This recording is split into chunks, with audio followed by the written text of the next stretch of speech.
ഇന്നത്തെ ക്ലാസ്സിലേക്ക് എല്ലാവർക്കും സ്വാഗതം. നമുക്കിന്ന് ചൂങ്കി ഉപയോഗിച്ച് എങ്ങനെ വാക്യം ഉണ്ടാക്കാമെന്ന് നോക്കാം. ചൂങ്കി എന്ന് പറഞ്ഞാൽ എന്താ അർത്ഥം? ആകയാൽ. ചൂങ്കി ആകയാൽ. അത് വെച്ച് ഇവിടെ നമുക്ക് വാക്യം ഉണ്ടാക്കിയത് നോക്കാം. चूँकि वे अध्यापक थे, हमने कुछ न कहा. അദ്ദേഹം അധ്യാപകനായതിനാൽ ഞങ്ങൾ ഒന്നും പറഞ്ഞില്ല എന്നാണ് അതിൻ്റെ അർത്ഥം. അപ്പം പ്രയോഗിക്കുന്നത് ചൂങ്കിയെ ആദ്യം എഴുതുന്നു അല്ലേ? ചൂങ്കി വേ അധ്യാപകത്തെ ഹംനെ न कहा. ഇനി അടുത്തത് നോക്കാം. चूँकि तू एक छोटा लड़का था, थानेदार ने तुम्हें न मारा. അതിൻ്റെ അർത്ഥം നീ ചെറിയ കുട്ടിയായതിനാൽ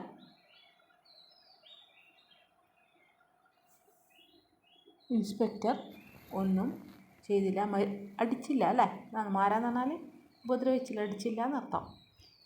ഇനി അതേപോലെ ഉപയോഗിക്കുന്നതാണ് ചൂങ്കി ഇസ്ലിയെ. ചൂങ്കി ഇസ്ലിയെ ഇവിടെ കാരണം പറയും. കാരണം ആകയാൽ, ഇന്നേ കാരണം കൊണ്ട് എന്നുള്ള അർത്ഥമാണ് വരുന്നത്. നോക്കാം. ചൂങ്കി ആജ് രവിവാർ ഹൈ ഇസ്ലിയെ പഠായി നഹീ ഹൈ. അപ്പം ഇന്ന് രവിവാർ ഞായറാഴ്ച ആയതുകൊണ്ട് കാരണം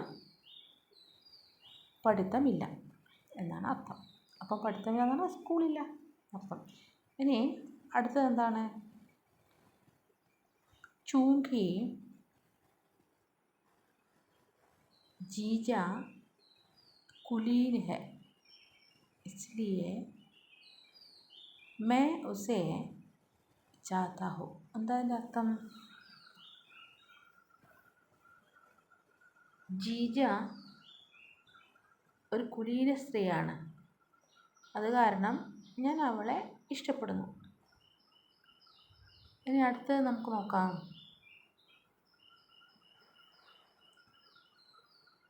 ചൂങ്കി ജിന്ദഗി അൻമോൽ ഹൈ ഇസ്ലിയെ ഉസേ വ്യർത്ഥ ന ബനാവോ. എന്താ അതിൻ്റെ അർത്ഥം?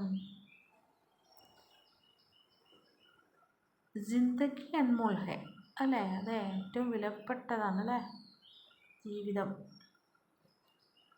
അതുകൊണ്ട് തന്നെ എന്താ? ഇസ്ലിയെ സേ വ്യർത്ഥ ന ബനാവോ. അതുകൊണ്ട് അതിനെ ഒരിക്കലും വെറുതെ ആക്കരുത്, ജീവിതം പാഴാക്കരുത് എന്നർത്ഥം അല്ലേ? വിലപ്പെട്ട ജീവിതത്തെ നമ്മൾ പാഴാക്കരുത് എന്നാണ്. അപ്പം ഇത് അർത്ഥങ്ങളെല്ലാം ഏകദേശം ഒരുപോലെ തന്നെയാണ്. ഇത് വാക്യത്തിൽ പ്രയോഗിക്കുമ്പോൾ അത് എങ്ങനെയാണ് ചെയ്യേണ്ടതെന്നാണ് നോക്കുന്നത്.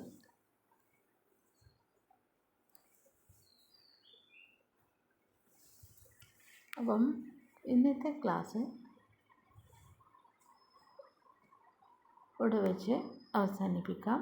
ഇന്ന് ഇത്രയും മാത്രമേ പറയാനുള്ളൂ. പിന്നെ വീണ്ടും മറ്റു ക്ലാസ്സുമായി കാണാം.